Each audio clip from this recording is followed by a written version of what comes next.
లోక్సభ ఎన్నికల ప్రచారంలో టీఆర్ఎస్ దూసుకుపోతోంది. ఆ పార్టీ అధినేత కేసీఆర్ ప్రభుత్వ పథకాలను వివరిస్తూనే ప్రత్యర్థులపై విమర్శనాస్త్రాలు సంధిస్తున్నారు.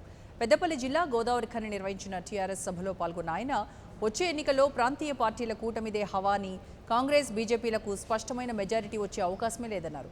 16 మంది ఎంపీలను గెలిపిస్తే దేశ గమనాన్ని మారుస్తానని స్పష్టం చేశారు. మార్పుకు ఎవరో ఒకరు నడుం కట్టాలని, దానికి తానే ముందుంటారని కేసీఆర్ తెలిపారు. గత ప్రభుత్వాల కంటే సింగరేణి ఉద్యోగులకు టీఆర్ఎస్ అనేక సంక్షేమ కార్యక్రమాలు చేపట్టిందని తెలిపారు. సింగరేణిలో ఇప్పటి వరకు 6,000 మంది వరకు కారుణ్య ఉద్యోగాలు ఇచ్చామని, మిగతా వారికి ఇచ్చి తీరుతామని హామీ ఇచ్చారు. ఎవరికైతే ఉద్యోగం అవసరం లేదో వారికి 25 లక్షలు ఇస్తామని తెలిపారు కేసీఆర్. అట్లనే ఈ దేశం కూడా మారాలి. దేశంలో సంపద ఉన్నది, భగవంతుడు ఇచ్చిన వనరులున్నాయి. వాడే తెలివిలేని దద్దమ్మలు ఈ దేశాన్ని పరిపాలిస్తున్నారు. ఎస్, నేను అంటున్నా, ఒక జిమ్మేదారు మనిషిగా, ఈ దేశంలో ఒక ముఖ్యమంత్రిగా, అవగాహన ఉన్న వ్యక్తిగా, అర్థం చేసుకున్న వ్యక్తిగా నేను మాట్లాడుతూ ఉన్నా.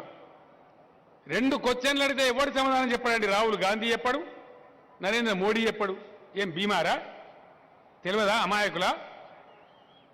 దేశంలో నీళ్లు లేక సాగునీళ్ళకు తాగునీళ్ళకు కటకట ఉన్నదా? నీళ్లు ఉండి కూడా మీ చేతగానితనం వల్ల ఉన్నదా? కమాన్ డిస్కస్, మాట్లాడు. 3.5 లక్షల మెగావాట్ల కరెంటు దేశంలో ఉత్పత్తి అందుబాటులో ఉంటే ఎంత వాడుతున్నాం, ఎందుకు వాడతలేం? మీరు అవలంబించే తప్పుడు పవర్ పాలసీ కాదా? దీనికి సమాధానం చెప్పారు. కేసీఆర్ జాతకం చూసుకుంటాడు, వీడి సంకల గోక్కుంటాడు. గిదా మాట్లాడే, ఎవడు ఏడగోక్కుంటే ఏంది, ఎవడు ఏడవంటే ఏంది, ఏం తింటేంది? గదేనా మాట్లాడే ప్రధానమంత్రులు దేశాన్ని నడిపిస్తామని సిపాయిలు మాట్లాడే ముచ్చటనేది?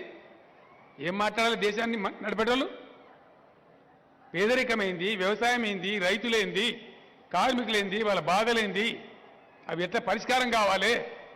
దాని మీద మెదడు రంగరించానా? లేకపోతే నువ్వెంత నేనెంత బస్తీమే సవాల్, ఇదేనా మాట్లాడేది? ఇవి మాట్లాడుతున్నారు. వ్యక్తిగతమైన నిందారోపణలు చేస్తారు. నేను మీ అందరినీ ప్రార్థించేది ఒకటే, దయచేసి గోదావరిఖని, ఈ పెద్దపల్లి పార్లమెంటు నియోజకవర్గ ప్రాంతం, పెద్ద సంఖ్యలో కార్మిక సోదరులు, కార్మిక నాయకులు, అనేక సంఘాలు ఉన్నటువంటి ప్రాంతం. ఈ దేశంలో గుణాత్మకమైన For more updates, please subscribe 99 TV Telugu.